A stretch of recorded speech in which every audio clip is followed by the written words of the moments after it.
How do you stop AirPlay on an iPhone? Let's say I'm AirPlaying to a computer right now, like this one. If it's full screen mirroring, I can swipe down from the top right corner to go to Control Center and look for the screen mirroring icon. It sort of looks like two round corner squares overlapping with each other. I see right now I have my MacBook Air selected, so I can just tap Stop Mirroring, and that'll stop the AirPlay or screen mirroring right there. Now, let's say instead of the full screen mirroring, I'm just using an app like YouTube or Spotify, and I'm AirPlaying just the media from there to another screen. I'm playing one of my own YouTube videos here, so if it looks weird because you're kinda seeing a tutorial within a tutorial. Anyways, in this case, I'll swipe down from the top right corner to Control Center, and you'll usually see the media playback card on the very top.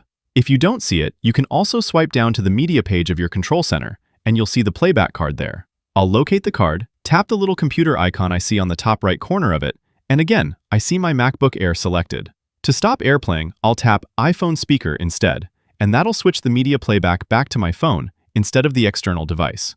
If your phone keeps automatically connecting to nearby Apple TVs or smart TVs, you can stop that through Settings. Go to Settings, then under General, you'll find AirPlay and Handoff. From there, you can set it to never auto AirPlay to any devices.